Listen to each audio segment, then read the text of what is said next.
The halls were alive, rumbling like a hive of bees as Kiera Pritchard exited the arrival shuttle.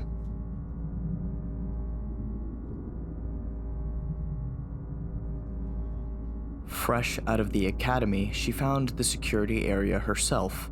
The others paid little mind to her, frantically loading and collecting weaponry and ammo.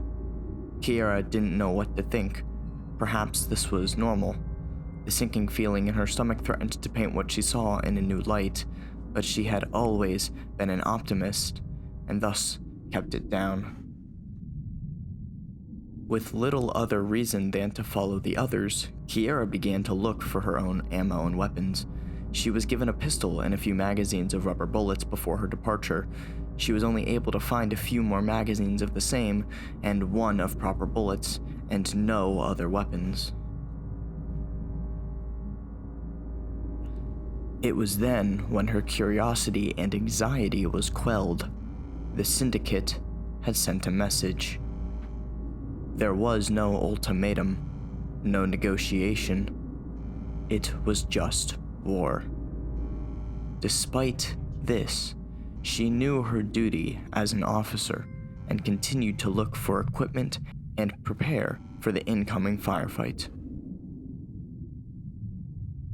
Only a few minutes later did the shooting begin. Enemy contacts were spotted in almost every major sector. Conflicting information coming over the radio meant none of it could be trusted.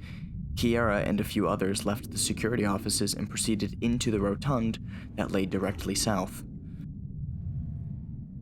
The search began. All available personnel and other members of the station stupid enough to throw their lives away for this began to frantically search for the enemy on foot.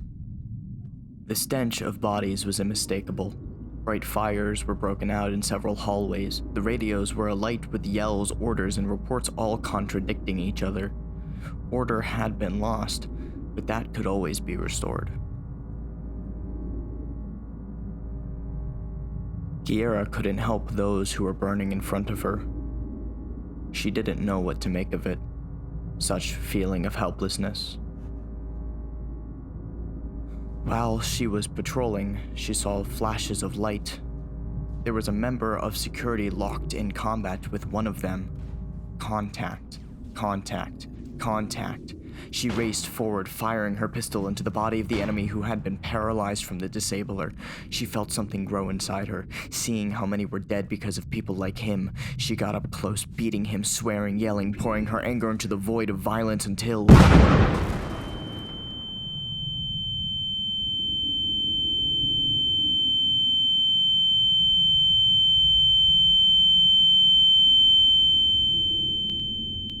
Her suit mostly protected her, but such a head injury would not go without consequence.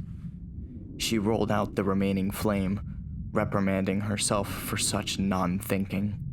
It was then when the evacuation shuttle arrived. Kiera stayed by the doors, ensuring each and every member of the station evacuated best they could and assisting those who couldn't, before herself getting on. She stayed in the main cabin, intent on keeping order, talking to a few other members of security, and relinquishing the day as a victory based simply on herself being alive. But as she made rounds around the shuttle, she was stopped by a senior member of security. She was sure they wanted to discuss the events, perhaps what they did wrong.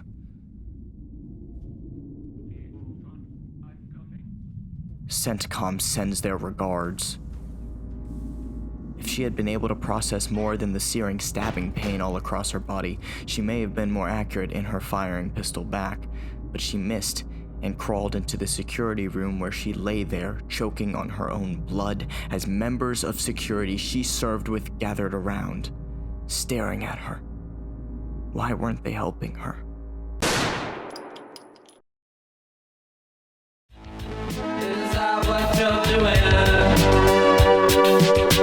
You've got nothing to fear.